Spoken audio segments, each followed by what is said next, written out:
Well, I'm back. Back again with more of that voice commentary that, for some reason, you people seem to demand. And I have a guest with me. Introduce yourself. I'm Brickroad, and I have taken a solemn vow not to mention how bad Metroid Fusion is at any point during this video. I think that's a vow you're going to have to break sooner or later. Well, okay, here we are in Metroid Zero Mission. Well now, Zydier, you may ask. You handsome, interesting fellow. There are a million videos of this game out there on the internet. Why should I watch yours? Well, that's a pretty good question there, Blind Sally. Allow me to educate you. So, Brickroad, I'm going to say right now this is pretty much all your fault. Oh, goodness. A while back, we had a thread going on Metroid Zero Mission, and I think you said something to the effect of... Well, I can tell you exactly what I said. I said, this is a great game, except for the stealth mission, which is extremely bad and makes me never want to play it. But that was essentially it. Well, there's that, and this game isn't anywhere nearly as good as Super Metroid is, am I right? Well, that's true, but that's kind of implied in when I was dissing the stealth mission, because that's the reason it's not as good as Super Metroid, to be perfectly honest. Well, after you had said that, I had decided, maybe there's something that could be done to improve this game and make it more interesting, more replayable. So that's what we're seeing right now. So now, is this a... I was not... maybe I was clear on this at one point, but is this a ROM that you had hacked yourself? Or was this something that you had found somewhere and decided to share with the world? Well, there were a couple of patches floating around, so I put those together, and then I did a couple of more things with level editing tool. So the first thing I added was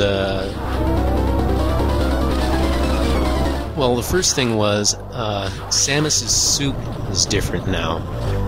It's fully powered so that whenever she gets any item, it will instantly work instead of just not working for some reason the moment you pick it up. For the people who aren't real familiar with Zero Mission, there are 3 items in this game that only identify themselves as unknown items, and they don't function until you cross a certain threshold in the story.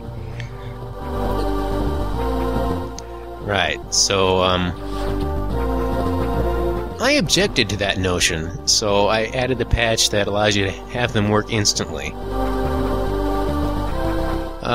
Besides that, there's a tool out there that allows for basic level editing, so I made a few tiny tweaks here and there, which, if you've been paying attention to this video at all, you've probably noticed by now.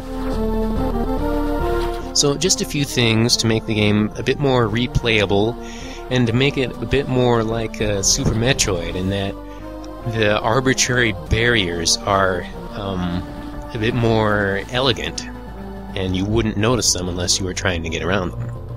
Which somebody like me who's been playing Super Metroid non-stop since roughly 1994 or 5 or so, I noticed those barriers right away the very first time I played Zero Mission. Just coming up against, I want to see if I can get into this area. Oh look, I can, but I only get so far before there's a physical barrier that you can't get around until you kill this boss or unlock this unknown item or what have you.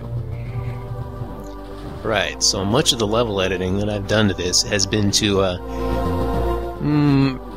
give it that more Super Metroid-y feeling, like this is a barrier, but it doesn't actually look like one. And I will describe what Super Metroid feels like. The feeling of Super Metroid, the sensation of Super Metroid is like drinking a cup of hot cocoa and feeling it go down your esophagus, and just that warming feeling inside your body. That's very much what that game feels like.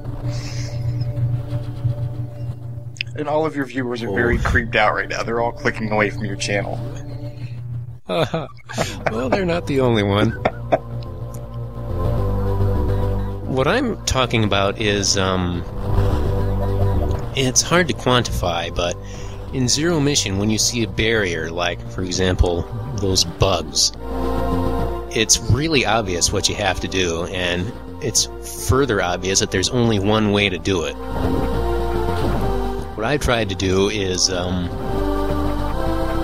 streamline it a little bit so that it's less obvious that the barrier is a barrier, and if you try to find some way around it, you won't be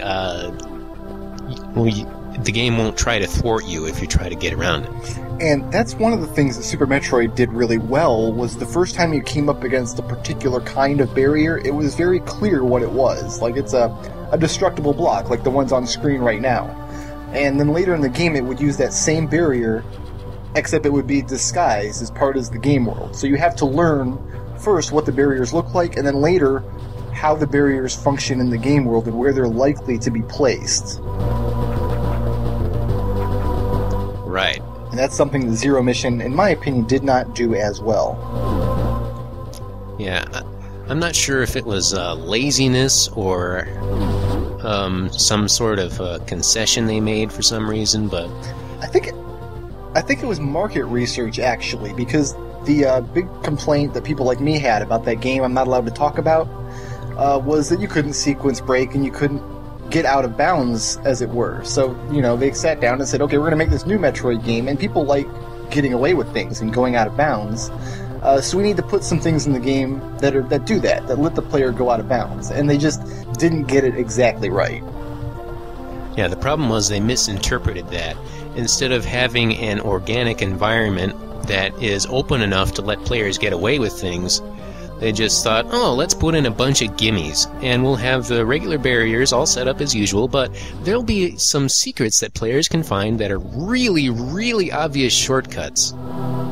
And we'll just put those in there, and no one will be the wiser. Well, and I'll give two examples, because you're coming up on a pretty good portion right here. The two big examples from the Super Metroid were the Shine Spark and the wall jump. These are two things that Samus can do just innately that players have to discover on their own. And it's things that players can use to sequence break and get around barriers, but they won't know to try it until their second time through the game. And Zero Mission does not really have anything like that. Right. It sort of spoils most of it in the demo cutscenes. For example, here's a very huge break coming up. Obviously, this is supposed to be designed so that you can't do what I'm doing right here, but players figured a way to do it anyway. So I figured, hey, since people are doing it and it's possible, why not lower that green platform that was at the end? Originally, it was much higher up, and the idea was, well, you couldn't get to there without activating the zip line because there's acid under there and the platform's in the way, and there's no possible way you could work your way around it. But players figured out a way, so why not just lower that platform a little bit so it remains an obstacle, but you can use it more to your advantage if you know what to do. And here's one of those unknown items that you've hacked into working immediately. Any objections, Adam? Don't bait me. Come on. That wasn't fair. Well, we're going to talk about it sooner or later.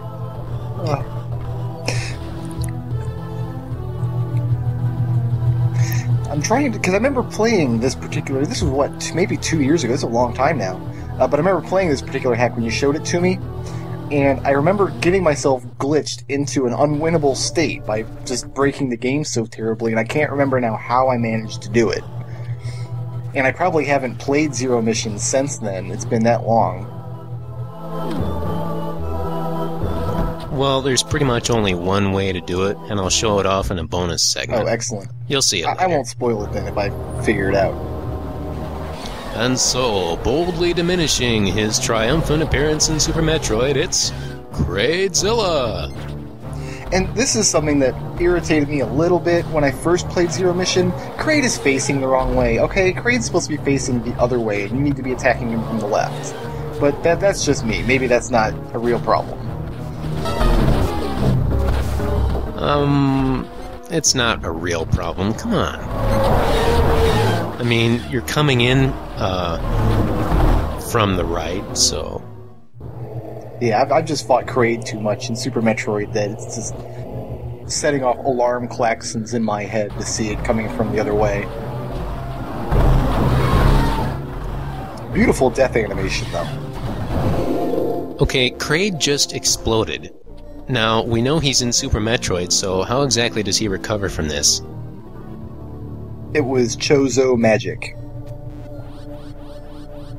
Or nanomachines. Yeah, I'll drink to that. Will do.